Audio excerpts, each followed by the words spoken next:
مرحبا گودارین پودکست آزادیا ولات ام وی هفتیه جی بمجارو ناواروکه که جدال پیشبری ونه اما ایرو به هفسروکا ده به پیاوانه گنول uzun ayre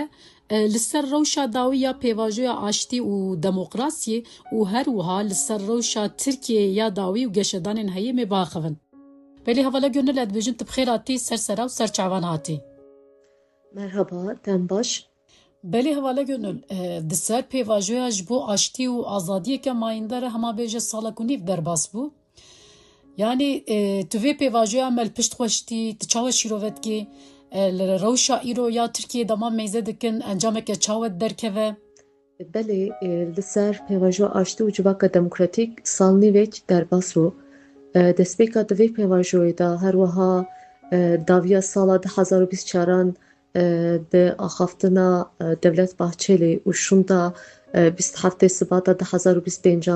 د گراوا ایمرالی دا به بانگوازی رزدار عبدالله öcalan کو دهیلا چاره سرکرنا مثلا کرد زمینا دموکراسی دا هر وها که دوی پیواژوی جی به آشتی و جواکا دموکراتیک پیناسه کر elbette ki de diroka Kurdistan û Türkiye'de rojevên pir girîng ketin rojeva me û rojeva gelê me wek tê zanîn ku bi ser wê bangavaziyê taybetî dihêla tevgera azadiya Kurd gavên şênber yên ku dihêla niyeta baş hata avîtin di nav van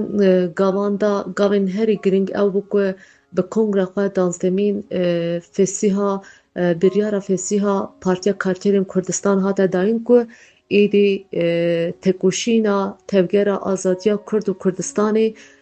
bi çekna bi siyasetê were li darxistin bû. Dîsa di şûndatirê wê bi komek gerîlayên azadiyê ku çekşewitandin bangavaziyek hate kirin ku em amade ne ku em werin zemîna demokrasî û hukukê da siyasetê pêkbînin tekoşîna siyasetê pêkbînin lêbelê ji bo wêne jî gavên şênberiyên hukukî dihêla dewletê û desthilatî were avîtin bû. Di van çarçoveyan da taybetî dîsa em bên dihêla tevgera azadiya Kurda hemû qadên Bakur da û Tirkiyeyê şervanên xwe kişandin dervayê sînor. Ev gavên pir girîng bûn rastî yanî bi sedan salan de erdîgariya me da neçareserkirina mesela Kurdan bi xwe re êşên pir giran û pirsgirêkên jî cûr be cûr û pir giran anîbûn. Bi xwe re taybetî jî mesela Kurd her ku çibû tund bûbû, giran bûbû. Bi van gavên şênber me dît ku serî da rêberê gelê Kurd Rêzdar Abdullah Öcalan û her wiha girêdayê wê tevgera azadiya Kurd rastî jî dixwaze ku êdî çareseriyeke mayînde pêk were ji ber wê jî gavên belkî di dîroka cîhanê da jî rewşên hada ku gavên herî dawî hatibin avîtin bi ber vê mabestê bi mabesta niyeta baş ev gavên herî pêşî hatin avîtin. Ev nav sal û nîvekî da kete hem rojeva Kurdistan û Tirkiye hem jî kete rojeva cîhanê de aslında me dît ku li wê demê di wê çarçovê de gelek dewletên cûr bi cûr pêşketiyên netewan û dewletan jî rastî van gavan teqdîr kirin û bangavazî li Tirkiye jî kirin. Nav van sal nîvekî da me dît ku nav gel erê belkî dihêla desthilatî û dewletê de tirsek hatibû avakirin ku gelo dîsa ser lîstokekî divê pêvajoyê didin dest niyetên xwe dînin ziman da gel di anî ziman û hê jî dîne ziman ji ber ku bixwazî nexwazî salên borî taybetî jî herî dawî 2013 û 15 da ku pêvajoya ku me dîsaya çareseriyê ku me pêş xwe da hîşt ku gel jî dît gelek kesan û kesîman jî dît rastî jî hîn kesimên nav dewletê û desthilatî çareseriyeke mayînde nedixwast wê demê ji ber wê ev bêbaweriyek çêkiribû û serî vê pêvajoyê da jî aslında gel hinekî bi tirsek bi bêbaweriyek dê nextane vê çarçovê de lêbelê girêdayê vê bêbawerî û tirsa ku hemberî desthilat û dewletê bi kirinên xwe nav gel de ava kiribû dervayê wê jî dijberê wê jî aslında girêdayê gavên Rêzar Abdullah Öcalan û tevgera azadiyê ku çi qas bi biryarin ku dixwazin ku vê pirsgirêkê di zemîna demokrasiyê de çareser bikin, girêdayê wê jî hêviyeke pir mezin ava bû. Rastî di her kesimekî da memnûniyetek hate zimanda, ne tenê ku nav gelê Kurd da, hemû gelên ku heqeten jî dijên polîtîkayên qirkirinê bi salan sekinîne hemû gel da razîbûneke baş, baweriyek û hêviyek hate avakirin da. Elbette ki di vê hêviyê de jî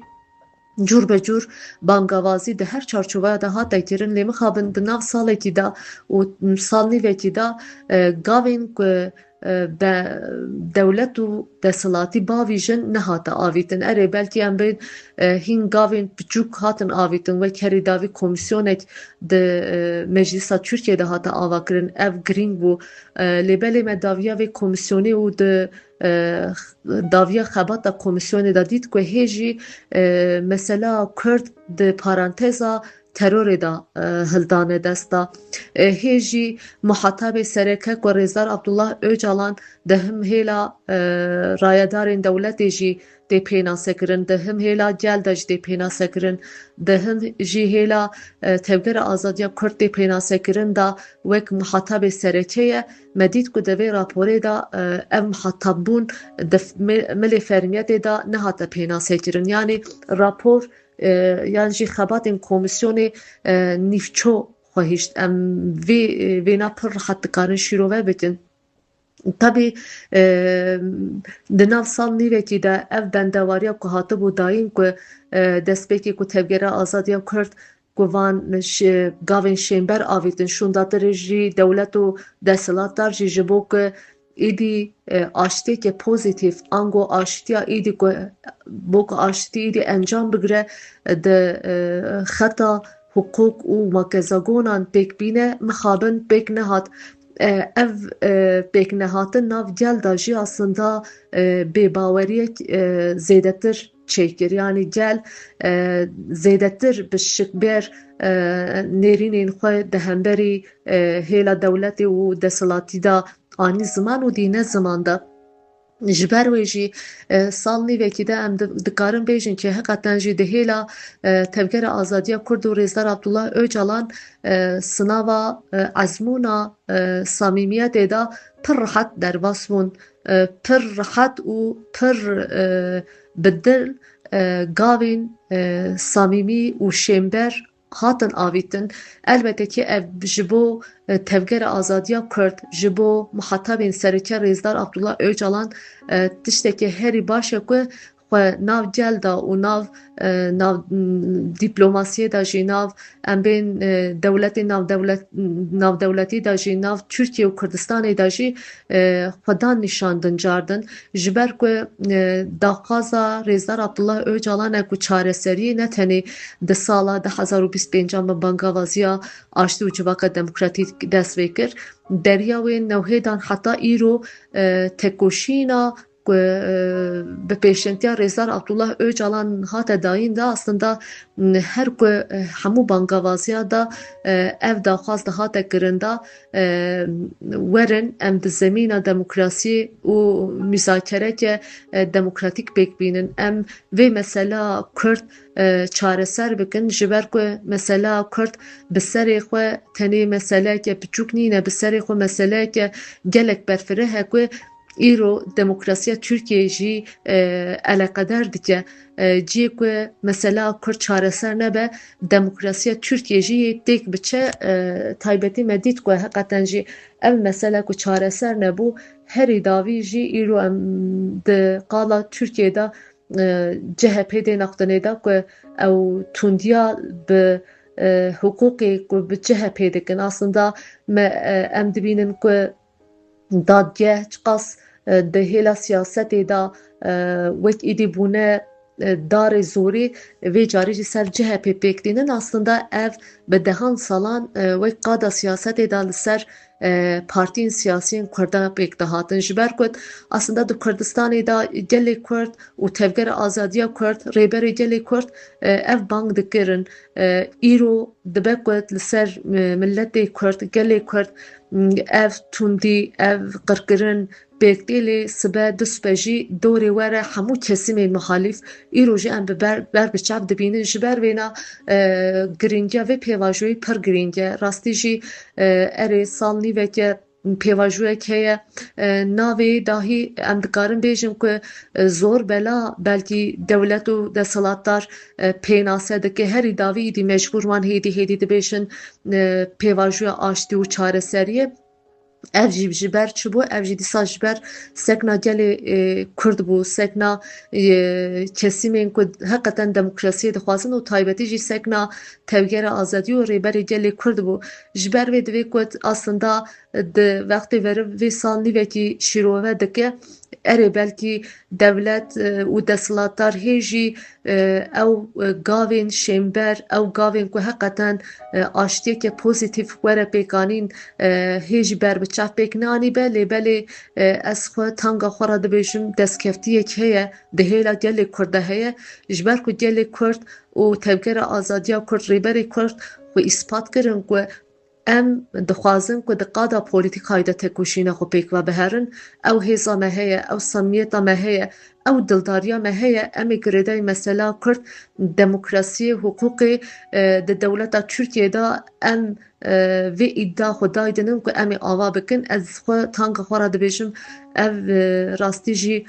pir giring e divê ku tu veriv vê xalî de jî dê nexwîne vê çarçovê de lêbelê elbettekî dil dixwaze ku demildest jî ev pêvajoya çareseriyê û ya aşitiyê bigîje encama xwe û demildest rastî jî çareserî di hêla makezagonan pêk were rêya siyaseta demokratîk vebibe qet sala dûtiya hêj temam nebû be taybetî beriya cejna Qurbanê cejneke duyemîn gel re were bexşandin em divê hêviyê danin. Belê hevala gönül rastî jî tebawayekî berfireh û têr û tije tebal kişande ser pêvajoya salek û nîvek û melpişt xwe hiştî jî. Ez dixwazim bi taybetî tehnekî balê bikişîne ser aliyê me Kurda jî. Yani demam lê mêze dikin yên ku herî zêde kedê didin ji bo pêvajoya aştiyê ji bo aştiyeke mayînde werê ava kirin em dibînin ku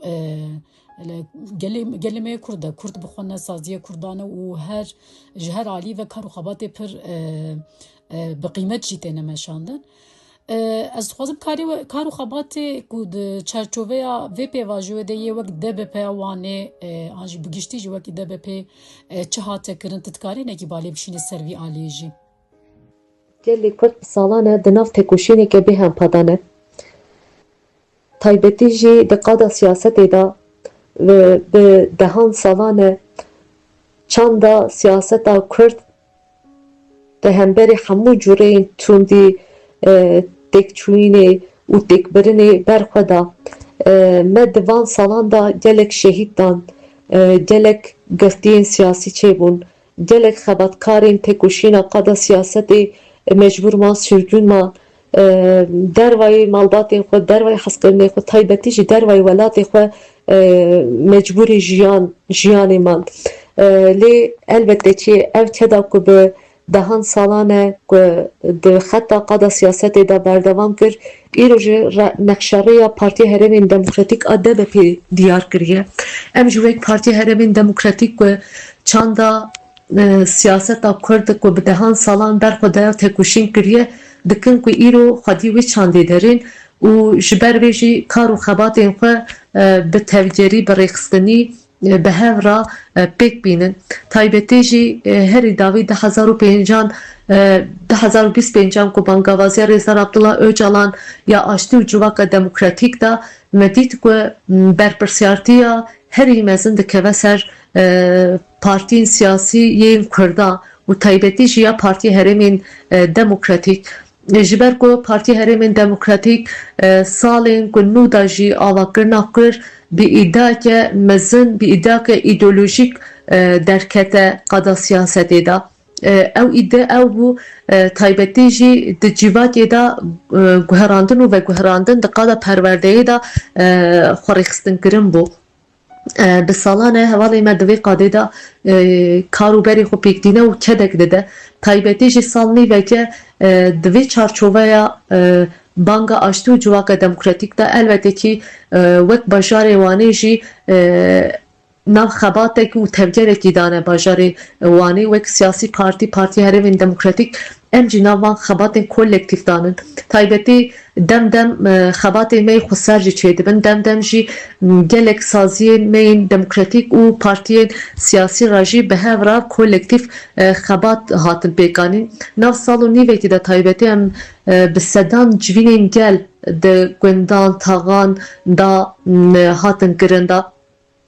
dîsa civînên xweser yên jinan hatin kirin hevdîtinên takekesî yê ku civakê da hîn fikr û ramanên cuda cuda temsîl dikin bi wan kesîman re em hatin cem hev da dîsa hîn sazî destgehên ku yên sivîl yên ku di vê bajarê da kar û xebatê xwe dikin wan re hatin cem hev ev pêvajo hate şîrovekirin ji bo ku ev pêvajo berpirsiyartiya tenê partîkê siyasî tenê kesimekî yan jî tenê berpirsiyartiya tevgera azadiya Kurd û Rêzar Abdullah Öcalan nîne di vê çarçoveyê da ev hevdîtin û civîn hatin kirin da dîsa wek Partiya Herêmên Demokratîk di takekesiya xwe da me gelek atölyeyên xweseriyên jinan di navçeyên xwe da pêkanîn dîsa di hêla perwerdehiyê de jî dem xebatên me perwerdehiyê çêbûn him dem kurt û him jî demdirêj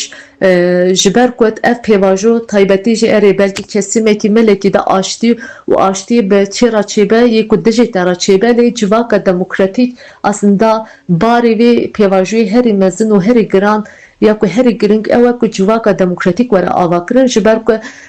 hemû navenda xebatên me jî her wiha civaka demokratîk em çawa dikarin ava bikin bû di vê mekanîzmayî de jî me kir ku em zêdetir bi atölyeyan bi perwerdeyan pêk veherin yani civakê amade bikin civakê di aliyê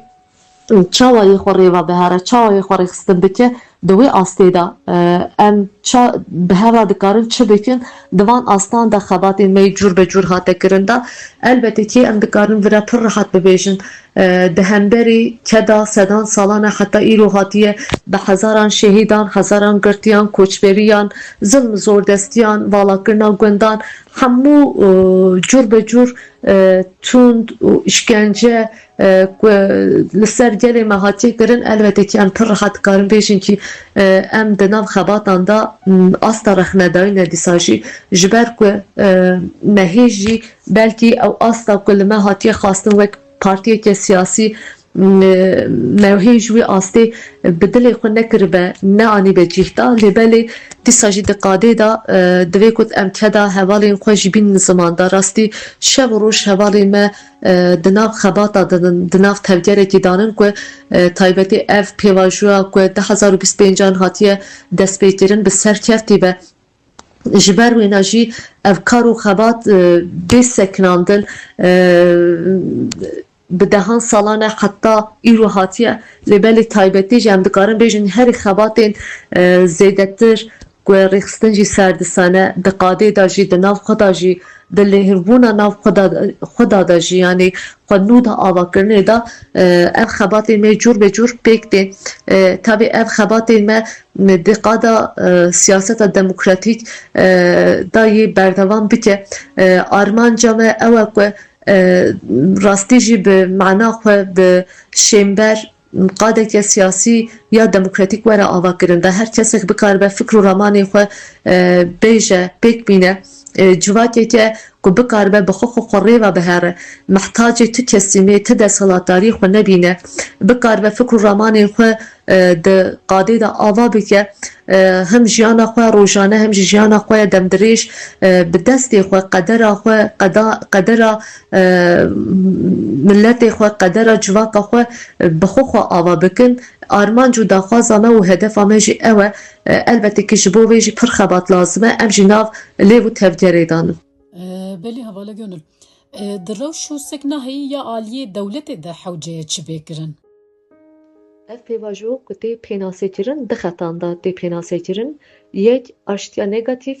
du aştiya pozitif aştiya negatif em dikarin di nav salekî da nirxandina wî bikin ku aştiyê çawa bibe, çareseriyekî çawa tê xwastin û çareserî çawa werekirin da ev lêgerin û lêpirsîn hebû. Di girêdayê vê lêgerin û lêpirsîn aslında xeta tevgera azadiya Kurd û Rêzdar Abdullah Öcalan gavên şêmber pir dîrokî jî avît. Di girêdayê aştiya pozîtîv ango êdî aştî bigîje armanca xwe taybetî aştî ne tenê devkî ne tenê em bêjin di milekî da di her du milan xwe temam bike aştiya pozîtîv pêwîstî aştiya pozîtîv hebû di vê pêvajoyê de û heye ji bo ku taybetî bigîje armanca xwe ev aştiya pozîtîv jî taybetî salek şunda ku salvegera bangavaziya 27 Sibatê da zêdetir kete rojevê da ji ber ku êdî nav vê salekî de tevgera azadiya Kurd û Rêzdar Abdullah Öcalan hema hemû berpirsiyartiyê ku ketibû ser milê wan şêmber hem teorî û pratikê de anîn kirin salek şundatir jî êdî divê ku dewlet û desthilatdarî êdî tenê teorî de ne pratikê de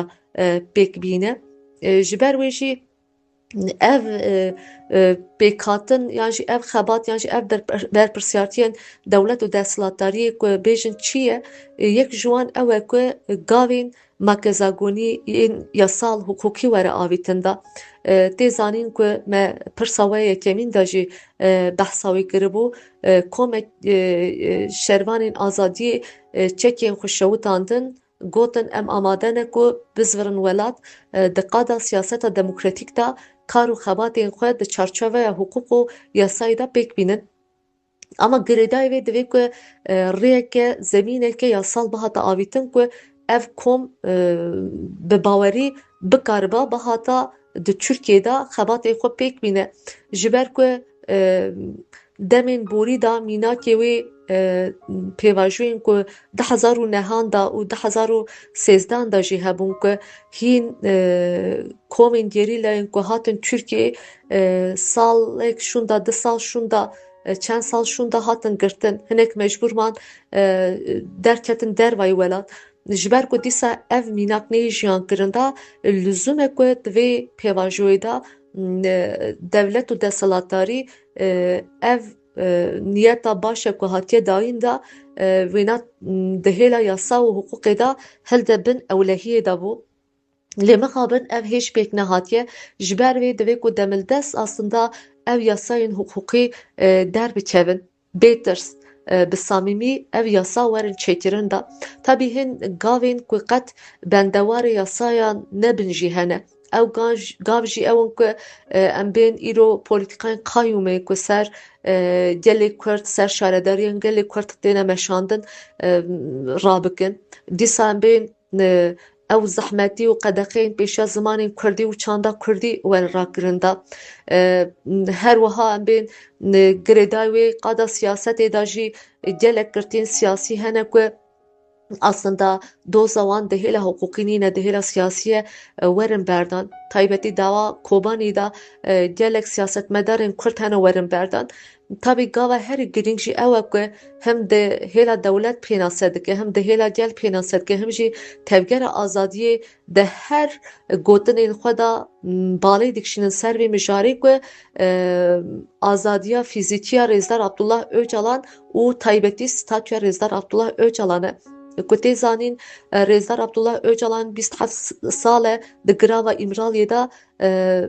di ji hukukî tê girtin di hem hukuka nav Tirkiye de jî hem hukuka nav dewletî de jî aslında gelek dewlet bê hukukî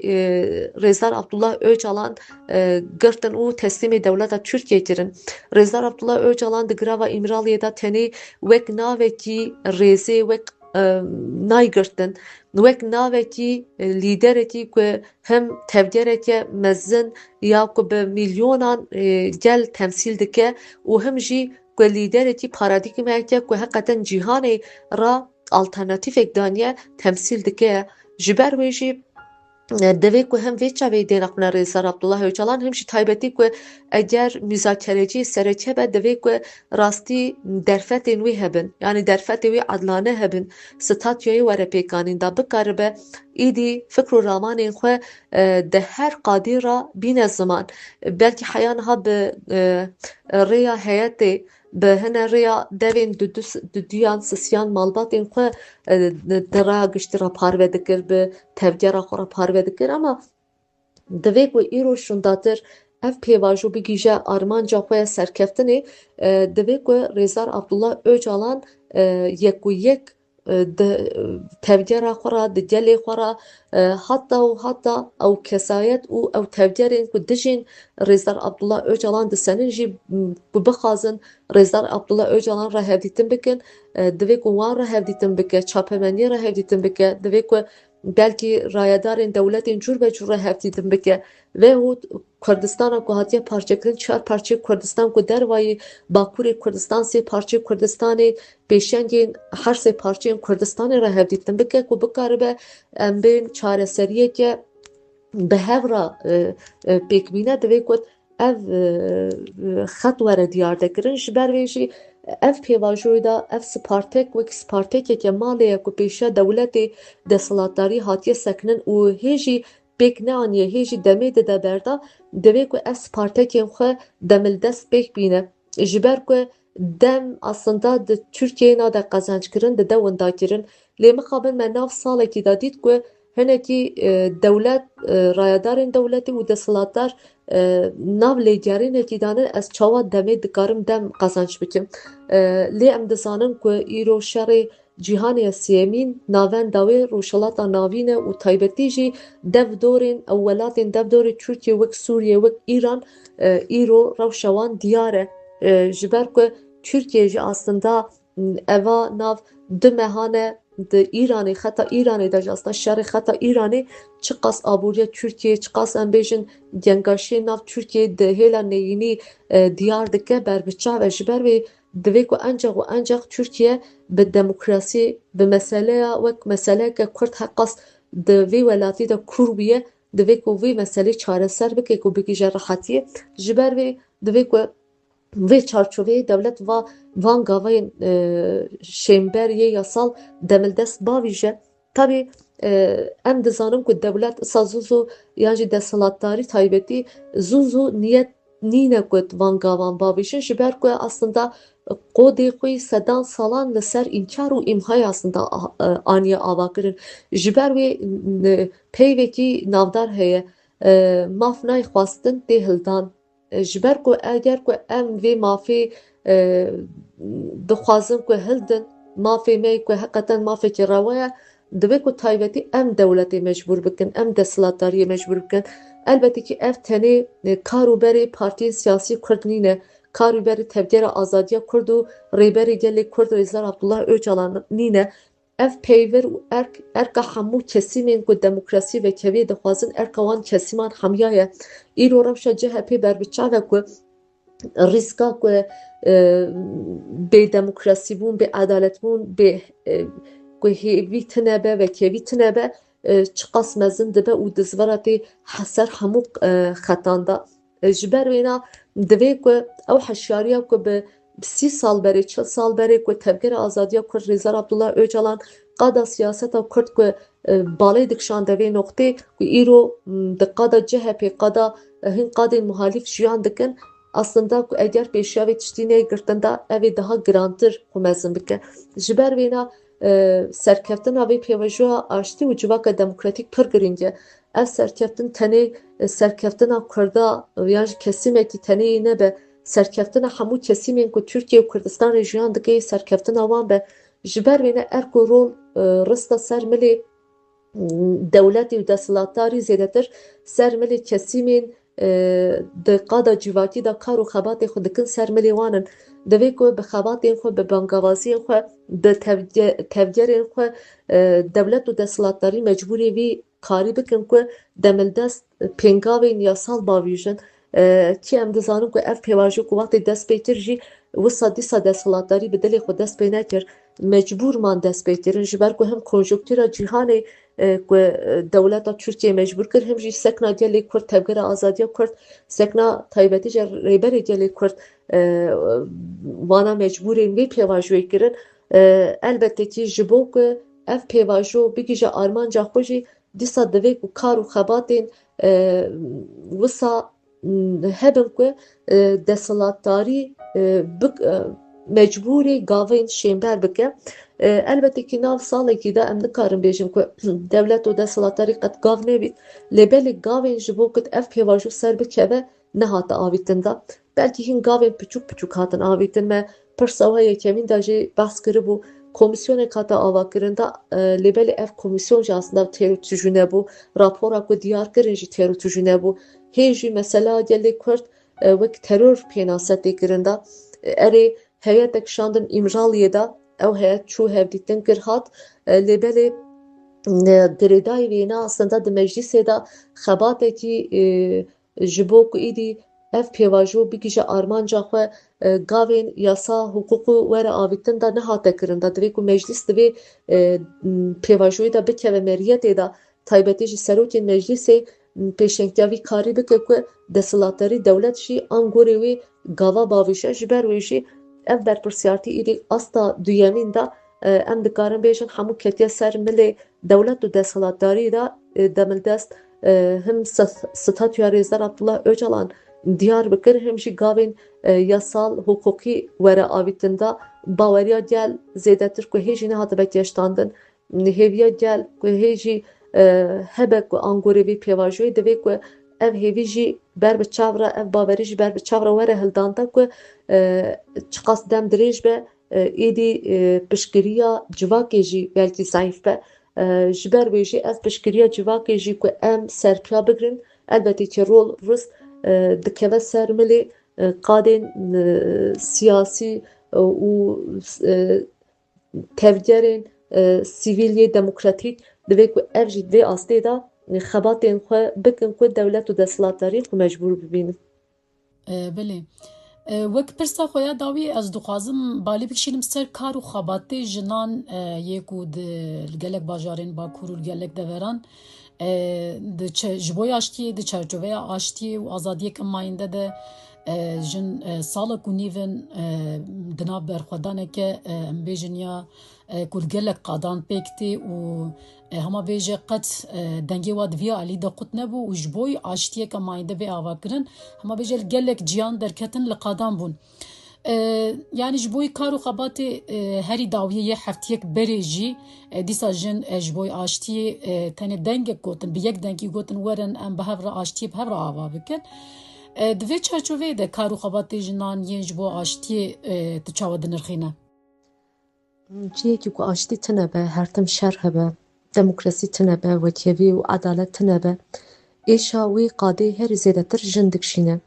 tenê li welatê me na gelek welatan da me dîtin ku dema şer da jin çiqas zehmetiyê dikişînin zarok çiqas zehmetiyê dikişînin taybetî di Kurdistanê da bi dehan salanın aslında di kêleka divê êşî vê zehmetiyê jinên Kurda tekoşîna xwe jî berfireh kirin tevgera xwe xwert kirin rêxistinbûyîna xwe xwert kirin zanebûna xwe xwert kirin aslında di nav şer da di nav neyînê da di nav tundiyê da tiştên erînî derxistin ortê îro jî tekoşîna azadiyê him ya jinê û him jî ya netewî da pêşengiyê dikin. Tabii di pêvajoya aştî û civaka demokratîk de jî dîsa rola rist e herî mezin serî da li ser milê jinên Kurd û hemû jinên ku lêgerîna azadî û demokrasiyê dikin de ne nav sal û nîvekî da hemû kar û xebatan de em dikarin bêjin ku jin pêşengiya azadî û aştiyeke mayînde kirin beriya wê jî gelek çarçoveyên xebatên demokrasî û vekevî ya him mesela çareserkirina mesela Kurd û him jî ya azadî û demokrasiyê da dîsa pêşengî gelek gelek xebatan kirin taybetî ji ber ku jin dizanin ku aşitî yê bi xwe re azadiya jinê jî ava bike ji ber ku ciyê ku şer hebe aslında destpêkê hişmendiya vê şerê xwe di ser hebûna jinê ava dike ser فکر و رامانên jinê ava dike, xwe ser bedena jinê ava dike, di alîkî ve desthilatiya dewletê, di alîkî jî desthilatiya mêrê server dike ku di wê atmosfera giran da hêjî di hêla jinê jiyana jinê girantir bike. Ji ber vê xebatên aşîtiyê da jin ku pêşengtî dike dizane ku aslında azadiya wê ye ku winda wî ye, em bên hebûna wê ye ku dikin winda bikin dîsa yê bi destê wê bi xebata wê were. Ev xebat pir girîngin rastî pir taybet in û pîrozin, divê ku veriv vê çarçoveyê de jî aslında binirxîne û şîrove bike. Taybetî jî sal nîvekê ku ev pêvajoya aştî û civaka demokratîk da jin yekûyek ji bo ev pêvajo serkeftî be li malê, li taxê, li kolanan, li navçan, li gundan, li bajêran di meclîsê da gelek xebatên girîng kirin. Gelek em bêjin di mîtînga da di xebatên cûr bi cûr di qadê da em bên civînan da çalakiyên daxuyaniyên çapemeniyê da aslında aştî ji bo wan tê çi wateyê anîn ziman çareserî ji bo wan jî tê çi wateyê anîn zimanda. Ji ber wê jî ev pêvajoyê de jî aslında xwedî derketina jina ku aştî û azadiyeke mayînde di vê hêlê da zêdetir xebatên xwe xurt derdixe ortê da pêşengtiya van xebatan dike. Her wiha civakeke pêşketî bi azadiya jina pêşketiyê ava be. Ev jinên ku di qadê da vê xebatê dikin jî di vê fikr û ramanê bîr û bawerî anîne ku van xebatan dikin. Taybetî jî îro ku çareserkirina mesela Kurd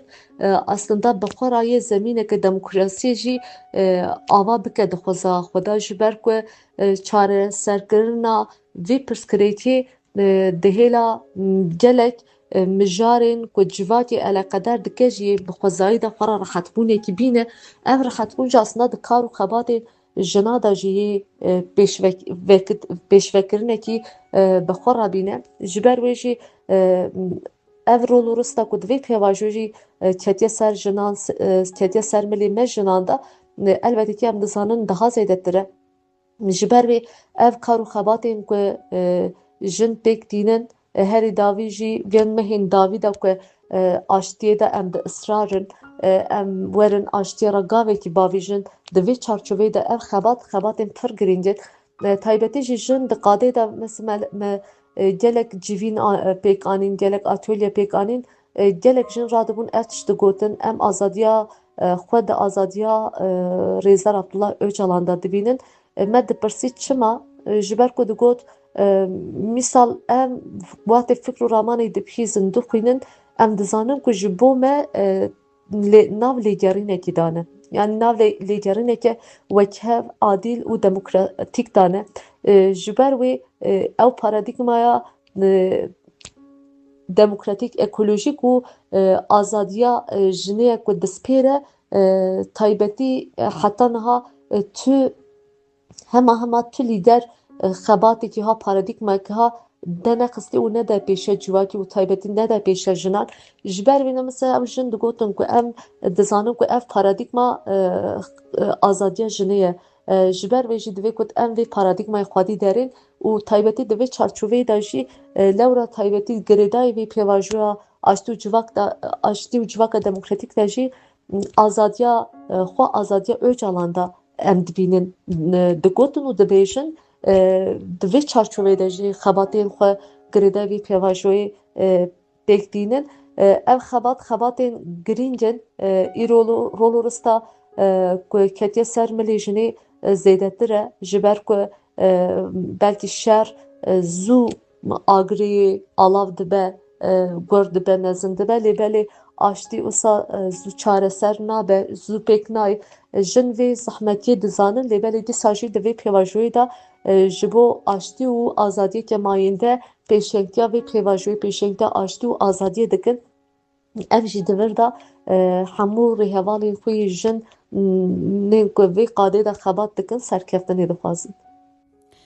Havala gönül em dibêjin ji ber ku tîro bûyî mêvana me û tu tevlî podcasta me bûyî gelek spas û malî ava.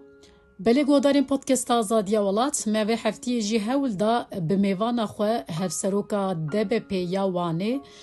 bi Gönül Uzunay re em behsa pêvajoya aştiyê bikin. Em dibêjin heta podcasteke din bimênin xweşiyê de dem baş.